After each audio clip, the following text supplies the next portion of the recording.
Hey everybody, thanks for tuning in to Android Authority. My name is Daryl Doak and this is our review for the Motorola Click 2 on T-Mobile. The Click 2 is a direct competitor to Verizon's Droid 2, Sprint's EvoShift 4G, and T-Mobile's own G2 in that they are all landscape QWERTY sliders. They have approximately the same screen size of 3.7 inches and lack a front-facing video camera. We're going to do a quick overview of the device and then we're going to get to the user experience, really the pros and cons of using this device on an everyday basis. The Click 2 has an all-plastic body. It has a chrome bezel around the front, as well as a stylized back to increase grip and increase style. The top of the device has a power button, as well as a 3.5mm headphone jack. The left side has your charging port and an LED notification light to tell you that the charger is plugged in. The bottom has a little hidden microphone port right there. The right side of the device has a volume rocker, a silence switch, and a 2-stage camera button. The rear of the device has a 5-megapixel camera and a dual LED flash. This video camera, however, only does 720 by 480. It does not do 720p like most handsets. There are 2 speaker ports on the back. Here on the front of the device we have 4 touch capacitive buttons in a standard layout, a 3.7-inch display that is FWVGA at 854 by 480. On the top left there is a proximity sensor and light sensor. On the top right corner there is an LED notification light. One of the only issues I have with the Click 2 is that the recessed earpiece tends to collect pocket lint like the Click XT did. This device supports a 10.1 megabit down HSPA, as well as having a 5.76 megabit upload speed. In reality, I did notice a 4 to 5 megabit download speed, as well as a 1.5 to 2 megabit upload speed. The 4.0 QWERTY keyboard is pretty nice with its raised honeycomb design. It does seem a little small though, with a lack of usage of this half-inch space on each side, but that area is used for the slider. The slider on the Click 2 is very nice and gives you a lot of confidence in its design.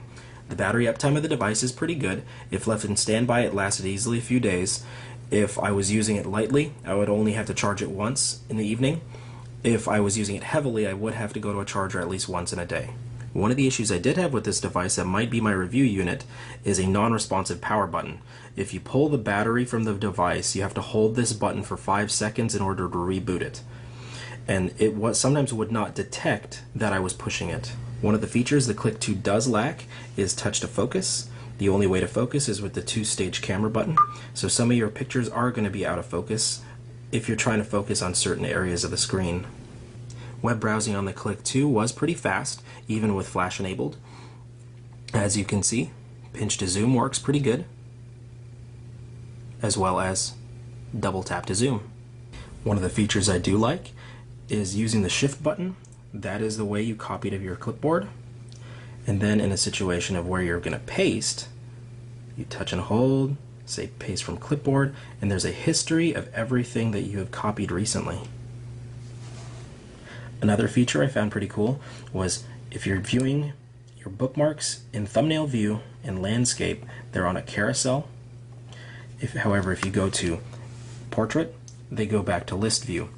Another cool feature I thought was if you add a shortcut to a bookmark on your desktop, it's actually a little thumbnail of the website itself instead of being an icon of a bookmark. Another feature that is cool while web browsing, you can hit the menu button, hit more, and hit save page, and you can actually save a copy of a web page to your SD card for later viewing. One of the things I didn't really care for was the unpredictability of sometimes if the device was lagged out, these touch capacitive buttons, if you touch them, haptic feedback wouldn't kick in because the device was so lagged. And so I'd end up double clicking it, which opened up a different application instead of just bringing you to the home screen, or it would bring you to the home screen and then when you hit the home button a second time, it would pop up the application tray. The device does come stock with 7 desktop screens, which is quick navigatable by this little navigation bar. Navigating on the Click 2 did work out very good. The location was found very fast upon inputting a new address, as well as the speaker was able to be heard over road noise and a stereo on medium volume. Now going into the settings of the device, there are a few things that are pretty nice. One of them is battery manager. It's able to change your sync settings in order to save some of your battery power.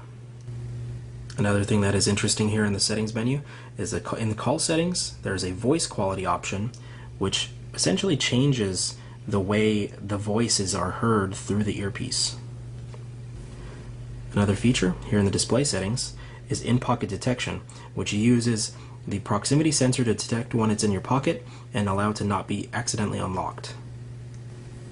Not all devices have it, but if you go on location security, this does have a digital compass that you can calibrate in order to assist with augmented reality apps as well as navigation. A feature that assists on multitasking is if you go into applications, you can change what double tap on home does. It normally comes with doing nothing, it's set on none. I set it up to Gmail, so when you double tap on home, it brings you straight to the Gmail application. Being that the Click 2 goes with all touch buttons and has no physical end button, another option is going into accessibility. You can set it up so the power button ends your calls. One thing I was curious about with the Motorola Click 2 was how many touches this touchscreen was able to support at one time. This one is maxing out at only 2 touches. In comparison, the MyTouch 4G is able to do up to 4 touches. And so in an application later on that supports more than 2 touches on the multi-touch screen, the Click 2 is only able to do 2 versus the MyTouch 4G's 4. An application that was pretty nice was this Motorola Phone Portal. And here you're able to connect to the device using the IP address in a web browser, and then you're able to open a file manager window in order to copy files to and from the device, as well as manage contacts and things like that. One of the bonuses I did find in the Click series and MotoBlur was using their visual voicemail that's built in. You are able to listen to your voicemails over your mono Bluetooth headset, which you cannot normally do with T-Mobile's visual voicemail application. Thanks for checking out our in-depth review on the Motorola Click 2 and the user experience with the device. Make sure to check back with us at AndroidAuthority.com.